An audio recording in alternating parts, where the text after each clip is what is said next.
Hello friend, my new blog. আজকে আমরা এসেছি ডায়মন্ড, এখন কাটোয়া থেকে ট্রেনের মধ্যে উঠেছি।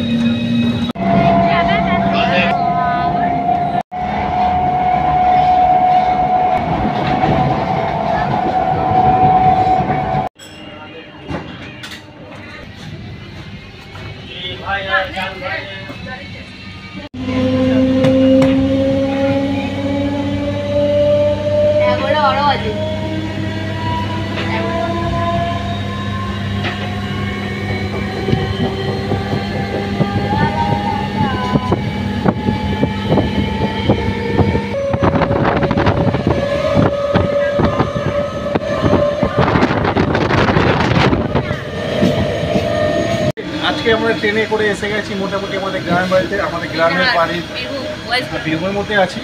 জায়গাটা প্ল্যাটফর্ম জায়গার নাম ওটা হলো কীর্তিহাট, ওয়েস্ট বেঙ্গল। তো আমি ভিডিও করে দেখালাম আপনাদেরকে ব্যাকগ্রাউন্ডের ট্রেন থেকে। আমরা ট্রেনে করে যাচ্ছি। এটা আমোদপুর এক্সপ্রেস বলে, এটা লোকাল হিসাবে চলে, কিন্তু এটা এক্সপ্রেস ট্রেন। এটা ব্যাকগ্রাউন্ডে দেখালাম গ্রামের এখন সব ধান চাষ হচ্ছে জমিতে।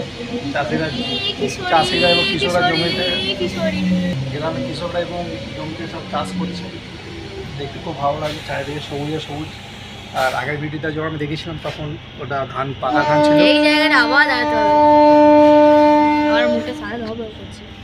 ট্রেনের আবার শুনতে পাচ্ছেন আপনারা, ট্রেন পুরো একদম ফাঁকা, মানে কয়েকদিন মাত্র।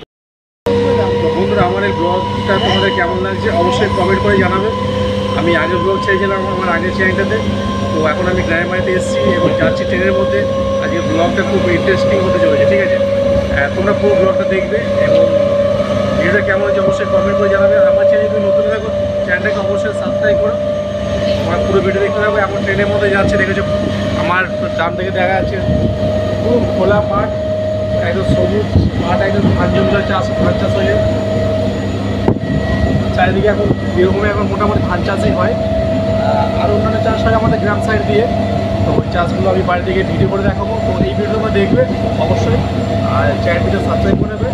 তো দেখতে থাকো পুরো ভিডিওটা।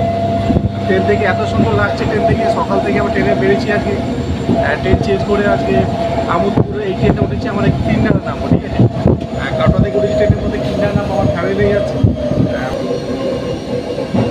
আজকে আমরা গ্রামের বাড়িতে এসেছি। আমার একটা মামা আছে, তাকে কিছু বলি এর ব্যাপারে। দেখি আমরা ওখানে গেলে কত সারপ্রাইজ হয়, যদি আমরা দেখি। ও বলতে চাইলো ওর একটা ভাগ্নে আছে আমাদের পাড়াতে, ওর নাম রিবু। আগের ভিডিওতে ওকে দেখিয়েছিলাম, ঠিক আছে? তো ওই নামটা রিবুর নাম। তো ওকে বলা হয়নি যে আমরা যাচ্ছি আজকে, তোকে ওটা সারপ্রাইজ দেওয়া হবে।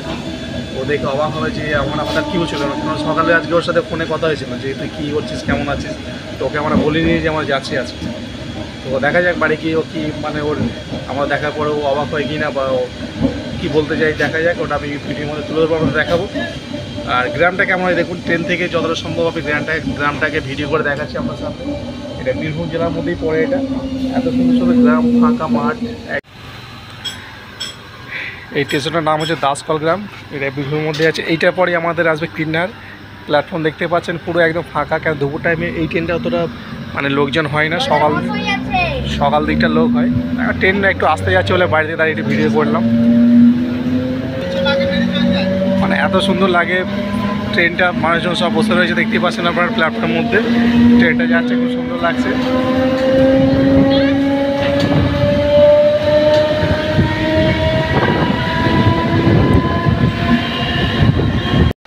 বন্ধুরা, আমরা কিন্নার নেমে পড়েছি। আমাদের এটা কিন্নার প্ল্যাটফর্ম, স্টেশনে একটা ট্রেন দাঁড়িয়ে আছে। ট্রেন ছেড়ে চলে গেল আমাদেরকে নামিয়ে দিয়ে। এবার আমরা যাচ্ছি বাড়ির দিকে। ট্রেন এখানে দাঁড়িয়ে আছে, মেল ট্রেন। অঙ্কন যদি দেখছিস তাহলে দেখ। বাড়ির দিকে যাওয়া যাক, অনেক রোদ আজকে এখানে। এখন বাজে 11:30 বাজে। স্টেশনের নাম কিন্না, দেখে নে।